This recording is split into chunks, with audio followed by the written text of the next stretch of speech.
कौन सा बोर्ड है, कितना फंड है, और जजेस किसी भी गरीब विक्टिम को कंपनसेशन नहीं देते सिर्फ इस रीजन से क्योंकि कंपनसेशन बोर्ड किसी को मालूम नहीं है।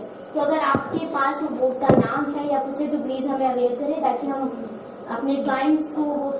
अभी आपका लंच का ये केस पे डिपेंड करता है कि केस किस तरह का केस है। कई एक महीने में ही काउंसलिंग होके और केस सॉर्ट आउट हो जाता है। सॉर्ट आउट मैम, जितने आज तक मैंने केसेस देखे हैं एज ए लॉयर, आपके यहाँ से 6 महीने से पहले कभी काउंसलिंग खत्म नहीं होती है। 3-3 महीने मतलब हर महीने, और प्रेशर होता है विमेन के ऊपर कि आपको घर जाना है। और हमारे एनसीडब्ल्यू, हमारे दिल्ली विमेन कमीशन में हम विमेन को रामायण पढ़ाई जाती है। देखिए ऐसा नहीं है। मैं सबसे पहले ये कहती हूँ जो भी केस आता है मैं उनको ये कहती हूँ कि क्या आप मानते हैं कि ये आपको 2 बार जो धक्का मार के घर से निकाल चुके हैं वो वापस रखेंगे? आप ठीक कह रही हैं, और आपने जो सजेशन दिया है उसको मैं बिल्कुल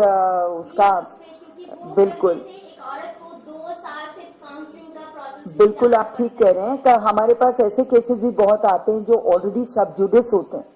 हमारे मैंडेट में है कि जो केस सब जुडिस है उस पे कमीशन इंटरवीन नहीं करेगा। वो उनके खुद की जिद होती है। कल जैसे एक लेडी आई और वो मुझे खुद जिद करने लगी कि उसके बावजूद भी मैं काउंसलिंग चाहती हूँ। मैंने उसको सॉरी फील किया उससे।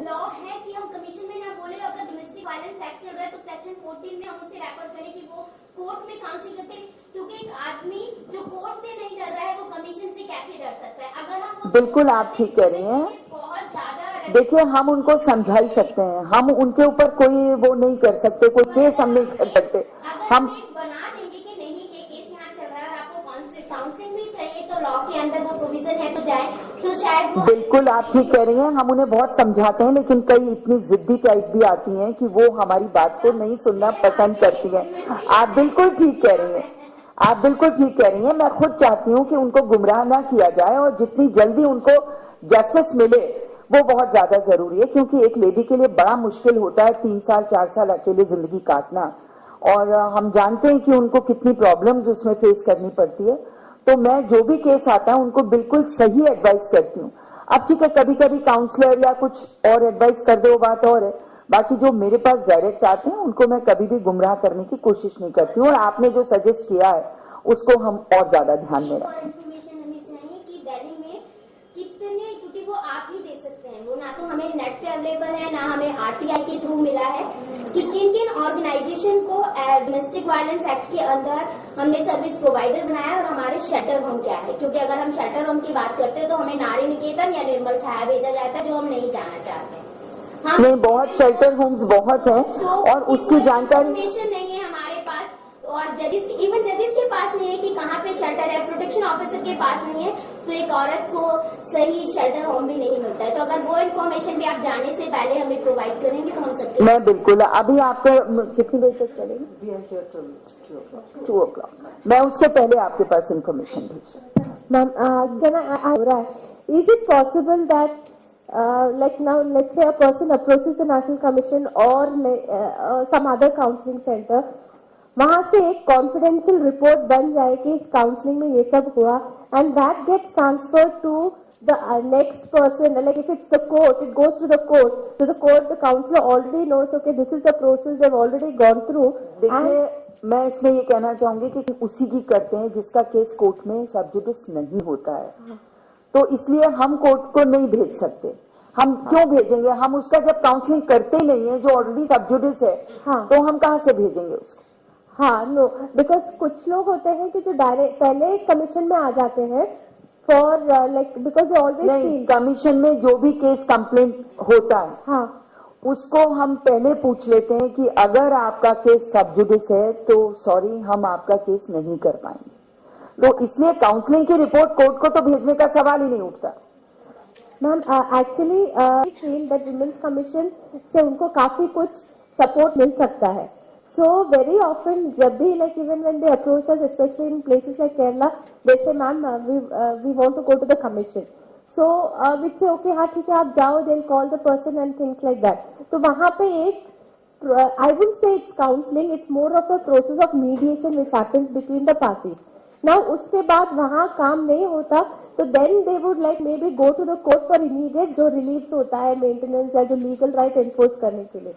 तो ऐसा कोई सिस्टम हम लोग कर सकते हैं क्या कि ना वो हमने इस NCW ने ही करवाया हुआ है। हाँ। मीडिएशन भी करते हैं, काउंसलिंग भी करते हैं, अगर कोर्ट में केस होता है तो भी वो काउंसलिंग करते हैं, लेकिन हम डायरेक्ट नहीं करते। हाँ, ओके, हमने ऑलरेडी किया हुआ है। ओके, तो अगर ऐसा है तो we could try to replicate it in other parts of the country also, like Kerala में ऐसा सिस्टम नहीं है।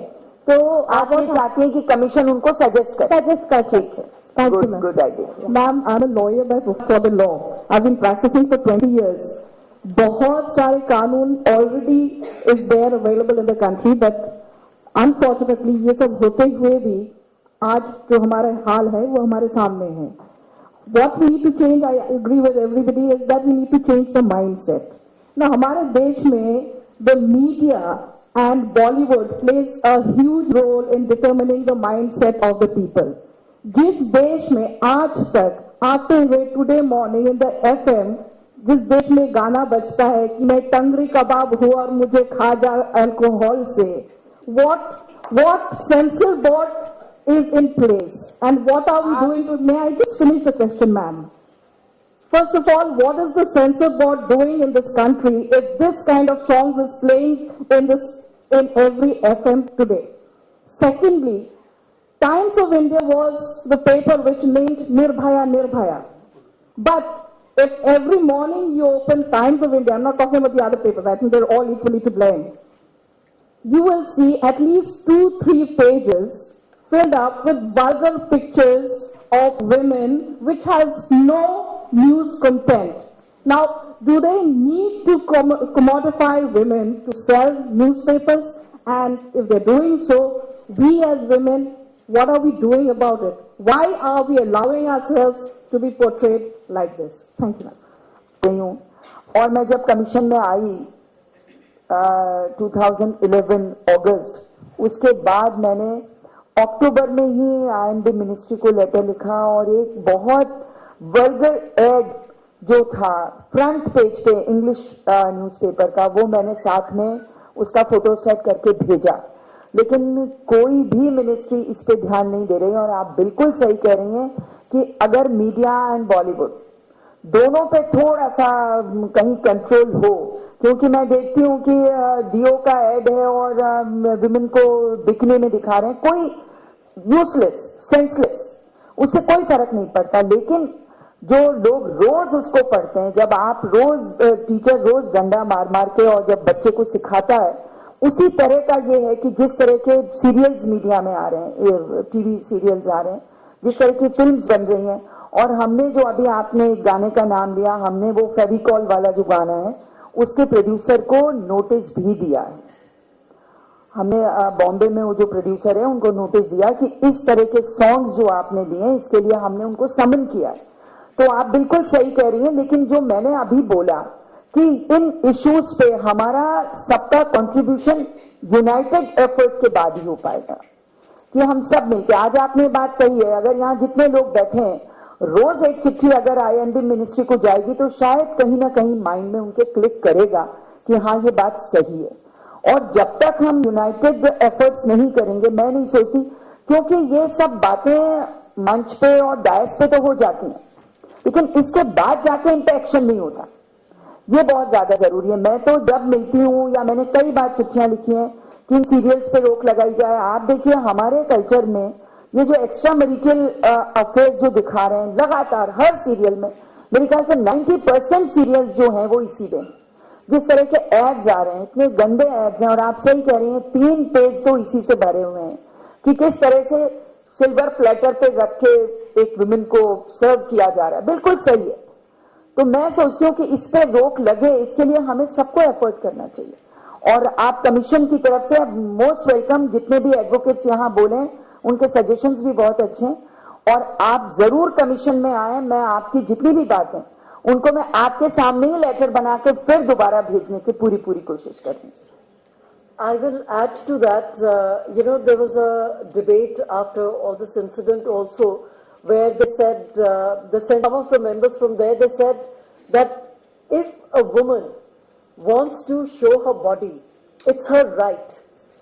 So if it is her right, I mean, I have a problem with it too, because I also find it when it is not required and somebody is unnecessarily very scantily attired and, you very provocatively are actually attracting people, it is obviously not giving a very correct signal.